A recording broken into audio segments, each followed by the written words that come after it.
What's going on, my fellow Jedi and Padawans? Welcome back to another Jedi gaming video. Thank you guys so much for coming back to the channel, and if you guys are new, welcome.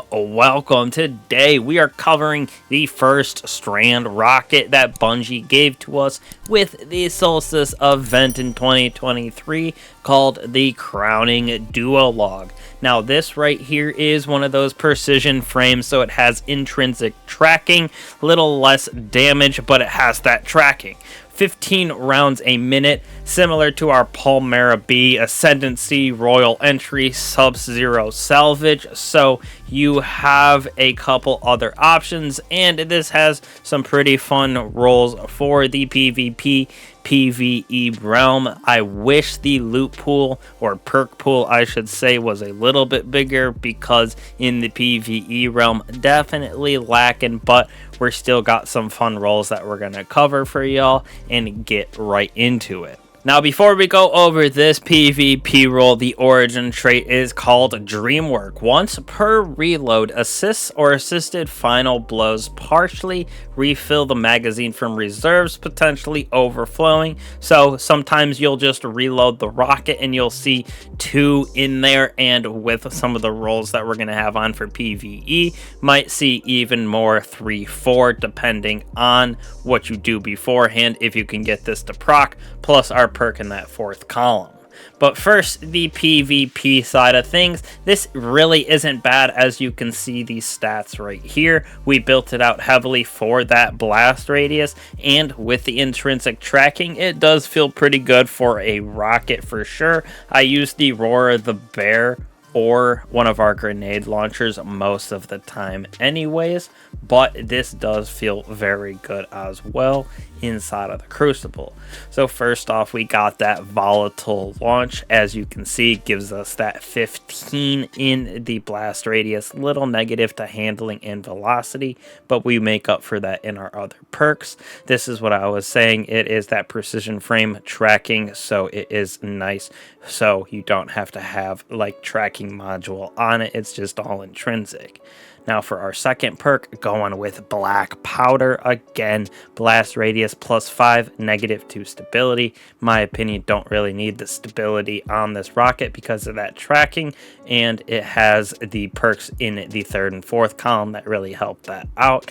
Like Impulse massively increases that projectile, increases reload speed, so projectile comes back after we get the negative from volatile launch right here, and then cluster rocket, it spawns those cluster bombs. Bound detonation releases about 8 of them, so this is super nice because you're able to track people around those corners a little bit, hit the ground, and you get the blast radius of it being 60 plus the cluster bombs to proc on it, which gives it a crazy potential of wiping out people around corners that are weak, especially with those clusters.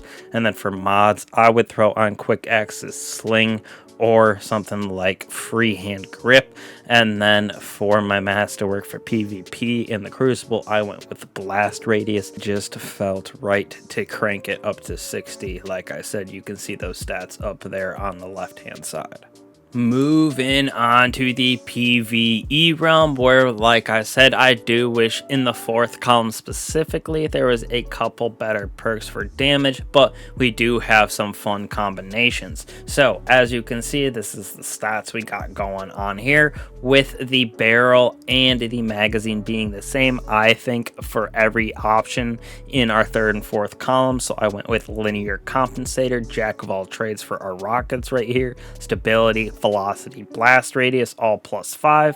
We got the nice impact casing, which gives us that 10% increase on those direct hits with +10 to stability. So with the intrinsic tracking of the precision frame, makes it a lot easier for impact casing to get procced, since everything is tracking intrinsically. The mod and the masterwork, I would throw on boss spec for your mod. Master reload for this pairs well with precision frame, and if you're using something like field prep, that is a nice combination for those perks as well as the masterwork. work.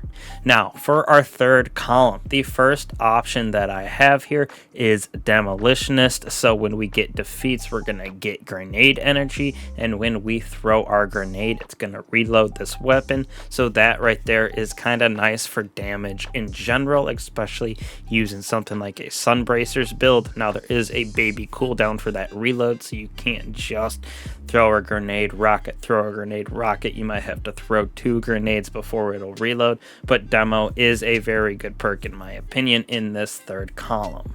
Now, another option that we have is also Field Prep. This right here helps us to add ammo to the reserves, plus the faster reload, stow, and ready when we're crouching. Overall, this is the fastest reload in the game when you're crouched, so this can help with that damage output as well with that little quicker reload. But again, Demo, we're getting our grenades back usually fast, especially on those Warlock Sunbracers, but Field Prep also a very, very solid option. And then last but not least, in the third column, auto-loading holster. After that 2.5 seconds, we're going to get that automatic reload, which again, nice for damage. Switch to Wither Horde, switch to something else, a sniper, supremacy like that, where you can just do a lot of damage.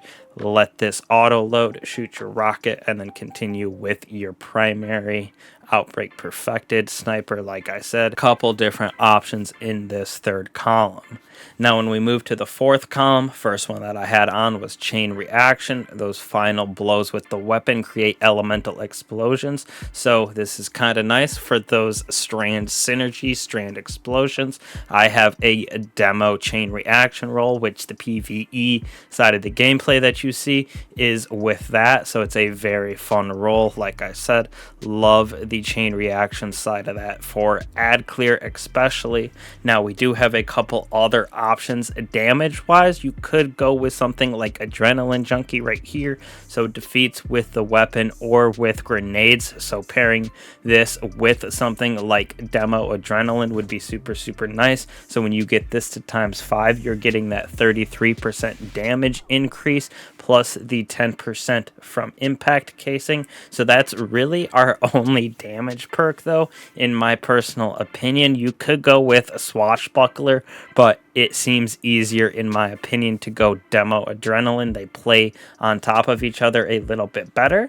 You could also go with Envious Assassin in this fourth column, so rapid defeats with other weapons, SMG, something like that's going to transfer ammo from the reserves to the magazines, overflowing the weapon. So like I said, sometimes we're going to be able to see 3, 4, 5 rockets inside of the chamber from Envious Assassin, pairing that with a Dreamwork here, so we can get that assisted or assisted final blows that partially reloads, potentially overflowing the magazine. These two can proc together, giving us a nice juicy pair of rockets, about 3, 4 like I said in our chamber. And then you compare that with something like Field Prep, auto loading, and just absolutely juice some damage.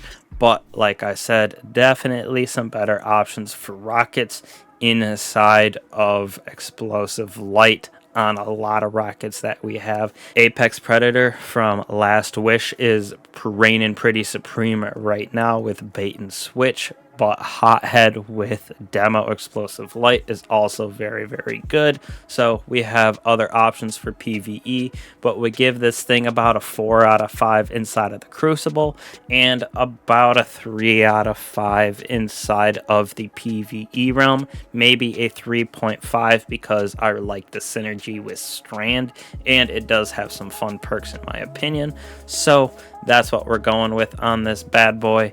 Definitely a fun little rocket. Is it worth the grind? Probably not, but if you're going and doing Solstice anyways and get a juicer to drop, why not keep it? So thank you guys again for that support. Truly appreciate it. I will catch all you guys in the next one. Peace.